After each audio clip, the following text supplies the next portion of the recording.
I gained my experience in spiritual enrichment coaching from practical experience, 30 years of reading, 20 years of meditating, and practitioner level training in NLP, much to my surprise, has enriched my spiritual life tremendously.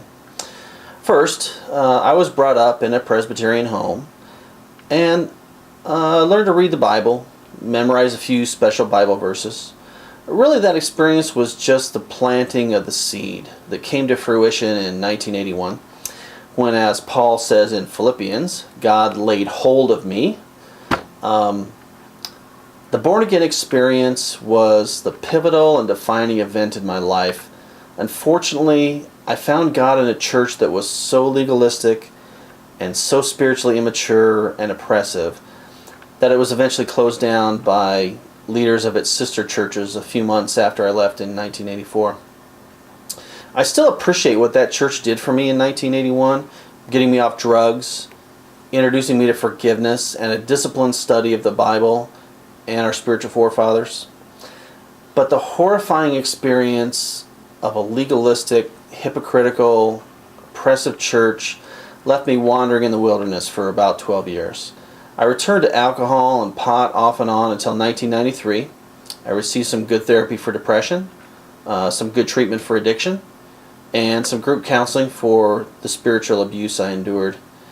It was during this time that I received some formal meditation training both at Virginia Mason in Seattle and at Doe Bay on Orcas Island.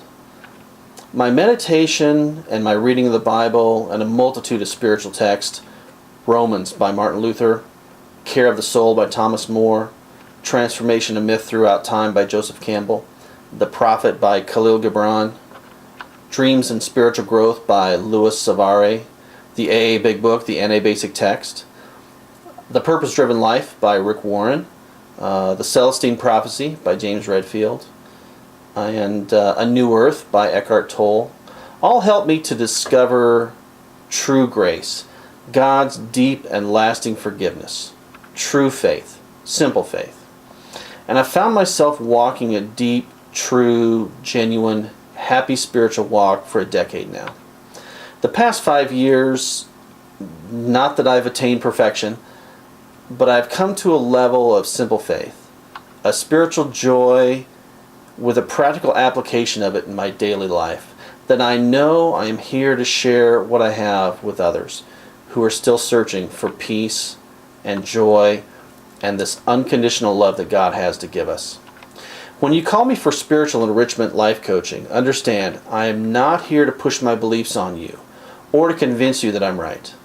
I'm here to share with you what I found, to be your sounding board, to hear without criticism, non-judgmentally, what you believe, and to give you a positive, uplifting spiritual energy that will bring deep and lasting spiritual joy to your life. You can feel comfortable calling me today knowing I'm not here to impose my beliefs on you. I'm here to help you discover your own spiritual path, to help you discover how to see, hear, and feel God's will for yourself without interference from others, including me.